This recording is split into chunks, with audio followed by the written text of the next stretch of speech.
Hi, I'm Gabby, and today I'm going to be reviewing a pretty unpopular Canon lens. And it's unpopular, even so I have a sexy red ring on it. So this is the 17 to 35mm f2.8. Yeah, you heard well, f2.8. So you have a constant wide aperture of f2.8, which is pretty good for showing out your background or for low light. It kind of looks a lot like the 17 to 40mm. It's just a little bit more heavy. It packs more glass inside, and this is an old lens. You can judge by the lens cap that it have the old mechanism. It doesn't have the pinch mechanism at the middle. It shares the same lens hood at the 17 to 40mm L lens. Let's take that out. It takes 77mm filter thread. You can see it's rather small, just hold it with one hand and pretty much cover the entire lens. You have a switch to change between autofocus, manual focus.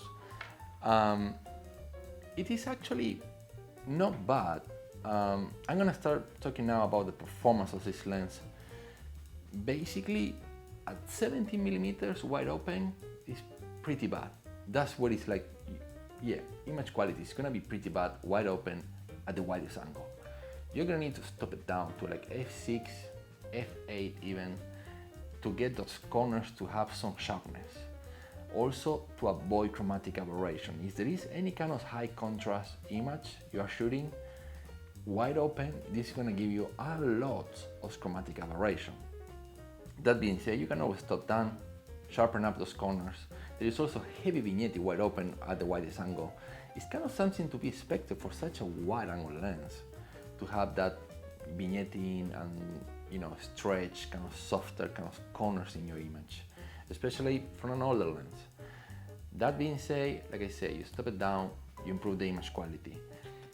When you start shooting at 20mm, the image quality improves quite a lot. Still, you don't get away by shooting wide open without chromatic aberration. Corners are still a little bit softer. When you go up to 24mm, that's when image quality starts to really show up. Sharpness increases a lot, corners get a lot better, vignetting decrease a lot, chromatic aberration is very well controlled. Still, if you shoot wide open, you're gonna get some in high contrast images, but you're gonna stop it down, get rid of that chromatic aberration.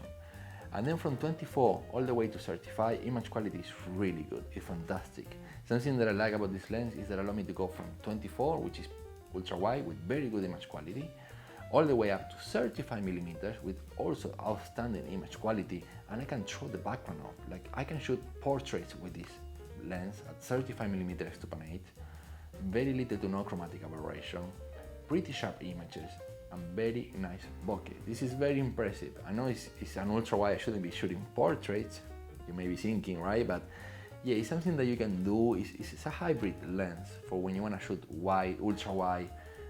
Then you need to get close to something, and you go to 35mm, and the f2.8 is pretty useful.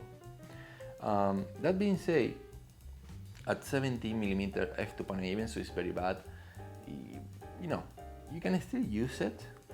Like I say, it's at wide open, at the widest focal range. You're not gonna be very happy with the performance, but sometimes it's useful. Like you can get away with it. I love this lens to be as a travel photographer and event photographer because it's pretty small. It's not that heavy. If I just go in a travel adventure and I get this lens, the 50mm, which is also pretty small and light, and I'm good to go. And that's what I like about this lens, that give me that ultra wide to standard wide, and then the 50 that I can show the background of the 50 f1.8. So with these two small lenses, I'm ready to rock and roll. All right, that was my review on the very unpopular Canon 17 to 35mm f2.8. I hope you like this video. If you like it, you know what you should do. Please give me a thumbs up. Please subscribe. Hit that freaking subscribe button. It will help me a lot if you do it. And stay tuned for my next video. This is Gabby from Ray Studios. Till next time.